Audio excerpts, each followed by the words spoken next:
Latar belakang Imam Asy-Syafi'i. Nama penuh Imam Asy-Syafi'i adalah Abu Abdullah Muhammad Ibnu Idris Ibnu Abbas Ibnu Utsman Ibnu Syafi'i Ibnu Ubaid Ibnu Abdul Yazid Ibnu Hisham Ibnu Muttalib Ibnu Abdul Manaf. Beliau dilahirkan pada tahun 105 Hijriah di Ghazah, Palestin. Imam Asy-Syafi'i mempunyai ketajaman akal fikiran yang luar biasa sejak dari kecil. Ketika beliau berumur 7 tahun, beliau mula menghafal Al-Quran dan selepas itu beliau menghafal pula hadis-hadis daripada Rasulullah SAW. Imam Syafi'i juga mempunyai ilmu bahasa Arab Fusahah.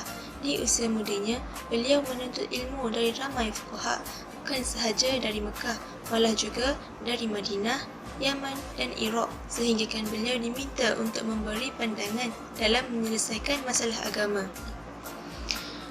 Imam Asy-Syafi'i berusaha dengan gigih dalam menuntut ilmu.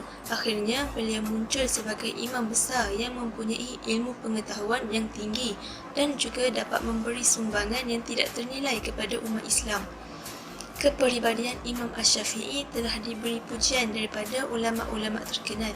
Tambahan juga, Imam Asy-Syafi'i adalah ulama mujtahidin yang berpegang pada Al-Quran, hadis, ijma' ulama, qiyas dan masalih al-mursalah. Dan akhirnya, beliau telah wafat pada tahun 204 Hijriah yang mana beliau ketika itu berumur 54 tahun. Latar belakang Imam Baihaqi. Nama penuh Imam Baihaqi ialah Imam Al-Hafiz Al-Muttaqin Abu Bakar Ahmad bin Al-Husain bin Ali bin Musa Al-Khusrajdi Al-Khurasani Al-Baihaqi.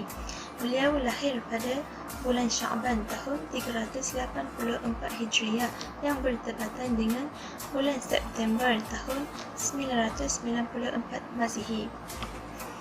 Imam Al-Baihaqi berburu dengan ramai ulama-ulama terkenal dari pelbagai negara. Beliau perlu menempuhi perjalanan yang sangat jauh untuk menghadiri majlis-majlis ilmu tersebut. Imam Al-Baihaqi mempunyai beberapa anak murid yang mana mereka berguru dengannya dan menyebarkan kitabnya di negara-negara luar. Beliau telah mengarang banyak kitab pada tahun 406 Hijriah. Contohnya, seperti karangan tentang ilmu-ilmu Islamiyah seperti ilmu hadis, ilmu akidah dan ilmu fiqh. Dan akhirnya beliau wafat pada hari Sabtu di Naisabur, Iran, tanggal 10 Jamadil Awal tahun 458 Hijriah bersamaan 9 April tahun 1066 Masihi. Okey, seterusnya kita bersambung dengan latar belakang Imam Al-Baihaqi, iaitu sumber-sumber kitab beliau, di mana beliau mengambil daripada guru-gurunya serta kitab Imam Syafi'i dan yang lain. Okey, seterusnya kita pergi kepada kajian tentang kitab Ahkam Al-Quran di Syafi'i yang dihimpunkan oleh Imam Al-Baihaqi sendiri. Untuk makluman, Kitab Ahkam Al-Quran di Syafi'i merupakan salah satu penulisan tafsir Al-Quran Al-Karim. Dan kitab ini ditulis oleh Imam Al-Baihaqi.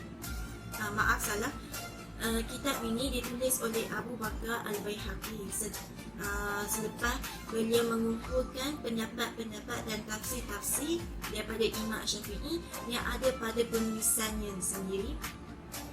Dan apabila Imam Al-Baihaqi mengumpulkan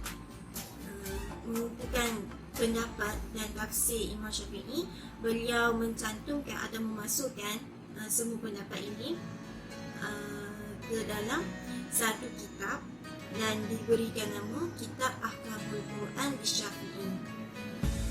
Sebelum Imam Al-Baihaqi menulis kitab ini, Imam Syafi'i pernah menulis sebuah buku ataupun kitab yang bernama Ahkamul Quran, tetapi ianya hilang. Dan ada pun datang kitab Ahkamul Quran di Syafi'i, ianya adalah hasil daripada Imam Abu Bakar Al-Baihaqi, hasil penulisan kitab ini.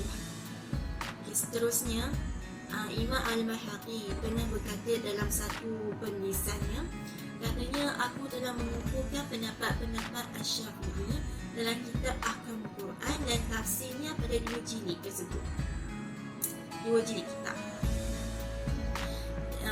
Kemudian sepanjang Imam Al-Baihaqi semasa Imam Al-Baihaqi mengumpulkan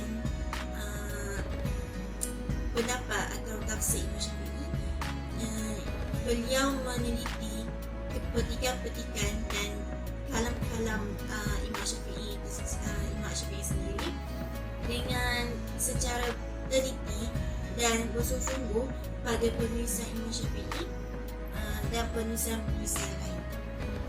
Okey, seterusnya bagaimana Imam Baihaqi mendatangkan kitab ini ataupun bagaimana Imam Baihaqi menyusun kitab ini. Yang pertama, Imam Baihaqi memulakan kitab ini dengan menyebut beberapa bab secara jelas. Pertamanya sekali merupakan pandangan Imam Syafi'i dalam beberapa permasalahan usul fiqh, kemudian menjelaskan kata-katanya secara umum dan khusus, hujjatus sunnah, hujjatul nasakh dan sebagainya. Kemudian beliau menyebut bab-bab yang kecil tentang apa yang ia mempengaruhi Imam Syafi'i dalam tafsiran sebahagian ayat-ayat ahkam yang berbeza daripada kitabullah. Dan kemudian beliau memulakan pada penjelasan hukum-hukum Al-Quran dan menyusunnya mengikut bab-bab fiqh, dan beliau menyebut apa yang utama tentangnya daripada tafsiran dan maksud ayat-ayat hukum kepada dua juzuk, iaitu juzuk yang pertama menjelaskan tentang taharah, bab solat, bab puasa, bab zakat dan sebagainya, dan di dalam juzuk yang kedua menjelaskan tentang bab perjalanan dan jihad, kemudian bab binatang, buruan, makanan dan minuman dan sebagainya. Dan pada akhir dalam kitab ini beliau menjelaskan bab-bab yang tidak disebut pada awal kitab. Dan seterusnya metodologi dalam kitab ini, pertamanya Imam Baihaqi menyatakan kata-kata Imam Syafi'i di dalam ayat yang diistinbatkan daripadanya secara ringkas. Dan yang kedua, dia telah menjelaskan dan menambahkan kata-kata Imam Syafi'i kerana ianya tidak mencukupi dengan menghubungkan kepada nas-nasnya saja. Dan ia juga telah menyebut kata-kata Imam Syafi'i yang lama dan baru untuk merujuk kedua-duanya itu di dalam penulisannya.